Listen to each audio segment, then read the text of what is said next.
Hello, this is Joe Winman with AgWeb.com, and welcome to this week's edition of the Weekend Market Report. I'm speaking with Jerry Gulke, president of the Gulke Group. Well, Jerry, the talk of the town is the big USDA reports coming out on Monday. So what kind of surprises do you think farmers should be expecting on Monday?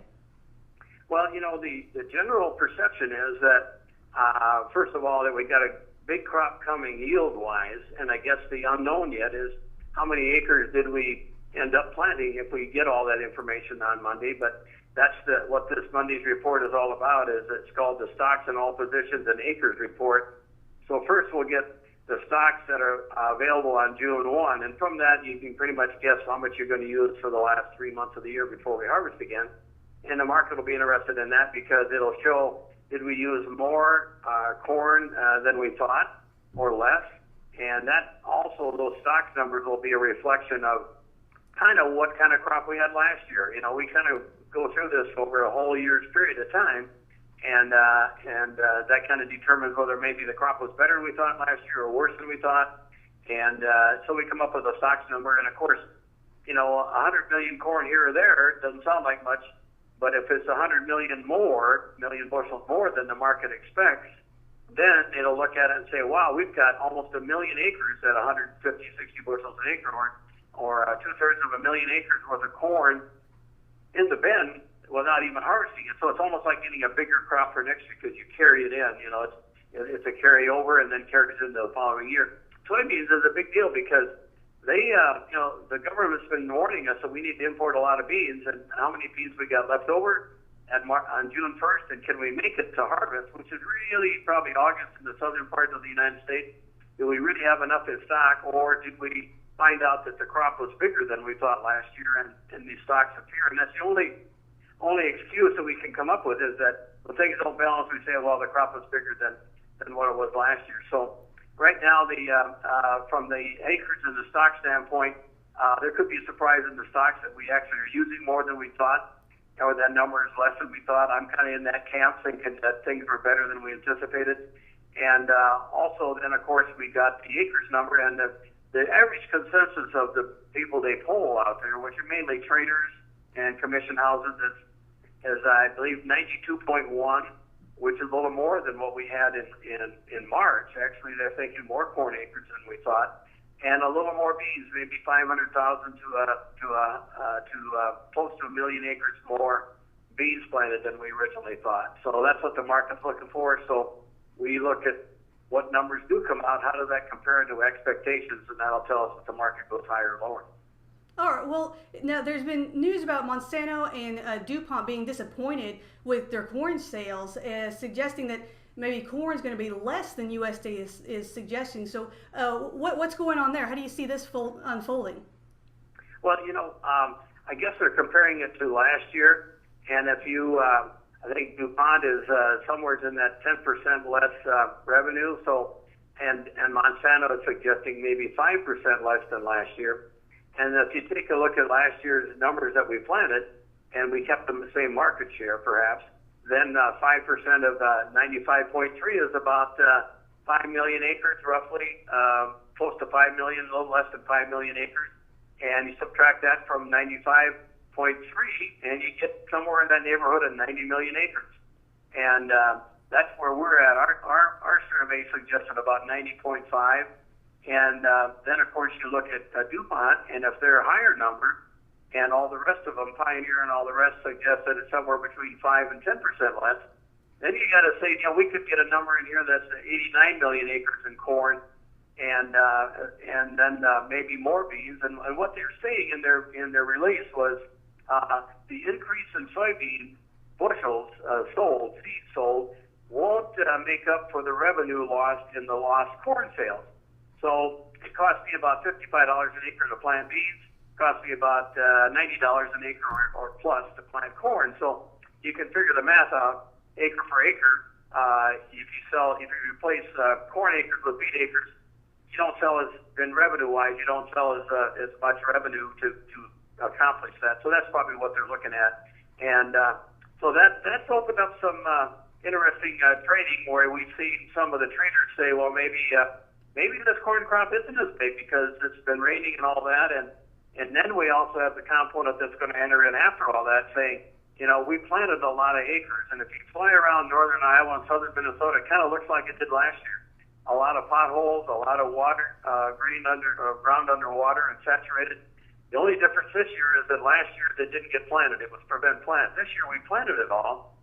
So now you got to reconcile the fact is, well, all right, what did we finally plant and what versus what we intended, and how much of that is going to be failed acres? And there's all kinds of estimates saying, it could be 1 million acres, could be 1.5 million with Iowa and Minnesota, and we're not done yet. And so it'll be interesting to see how the market closes, and that'll be the important thing. That there's a lot of people negative. I think the majority of people were negative. I know farmers have been selling like crazy out of the cash market, thinking we're going to $2 because they got a big crop, and others that don't have a crop don't think that. So we've seen a lot of negativism. A lot of people actually short this market.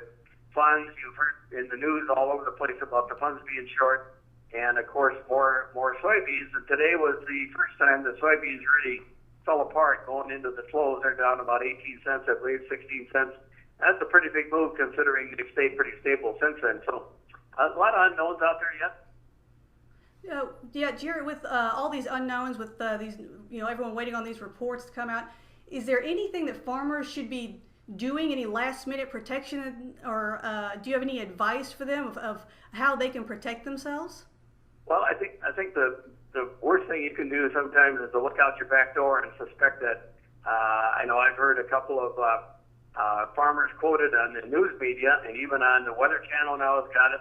And of course, one guy says, "I got the best crop ever. We got the best potential to blow the lid off the yield," and that's generally the perception. But it is all about production, total bushels, not about whether I get 200 bushels or 170, or Illinois grows a record crop or whatever.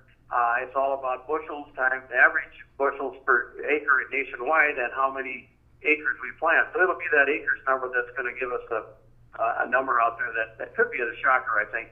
So you have to look at your own situation, and if you were really bearish, you got a crop growing, and you said, I got to sell 80% of my corn in the cash market because it's not just going to stop at 4.5; it's going to 3.5. You always want to kind of look and say, what could go wrong in my plan, and what can I do to protect myself? And selling $4.5 corn with a wide basis doesn't excite me at all. And if I had a lot of corn sold, I would be buying a call against it. They're not cheap, but you can still do that the first few hours of the morning on Monday morning.